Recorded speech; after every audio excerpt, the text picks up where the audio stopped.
আজি আমাৰ আকাশৰ পৰা সেই চন্দ্ৰটোৱে বিদায় ললে, যাৰ পোহৰত আমি এন্ধাৰ নেদেখা হৈছিলো।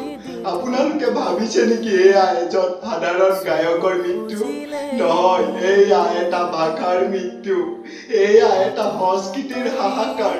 যিজন মানুহে নিজৰ কলিজাৰ তেজেৰে অসমীয়া জাতিক পানী দিছিল, আজি সেইজনে আমাক এৰি থৈ এখন অচিনা দেশলৈ গুচি গল।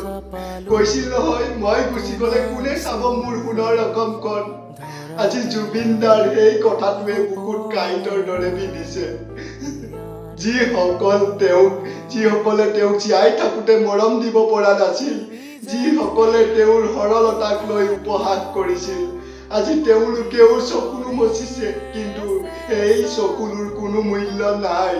আমাৰ বাবে যিজন ভগৱান আছিল, যিজনৰ ছাঁত আমি সুৰক্ষিত অনুভৱ কৰিছিলো, সেইজনে জুবিন গাৰ্গ এতিয়া কেৱল ফটোৰ ফ্ৰেমত আবদ্ধ নেকি? আমি ইমান সোনকালে তেওঁক যাবলৈ দিলো কেনেকৈ? নে আমি তেওঁক ধৰি ৰাখিবলৈ পাহৰি গৈছিলো? অসমীয়া ৰাইজ, জুবিন দা জীয়াই আছে আমাৰ মাজত, তেওঁৰ গানেৰে নহয়, তেওঁৰ আদৰ্শেৰে।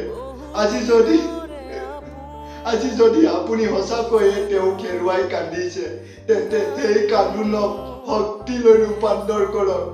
এজন জুবিন গাৰ্গ গল বুলিয়ে যাতে আমাৰ জাতিটো ধ্বংস নহয়, তাৰ বাবে আমি একগোট হ'ব লাগিব।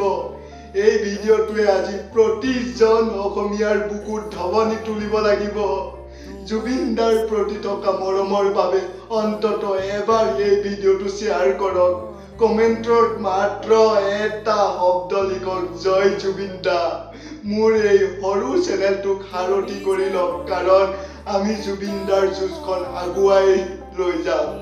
আজি ছাবস্ক্ৰাইব কৰি দেখুৱাই দিয়ক যে জুবিন প্ৰেমীৰ সংখ্যা কিমান। ধন্যবাদ। জয় আই অসম।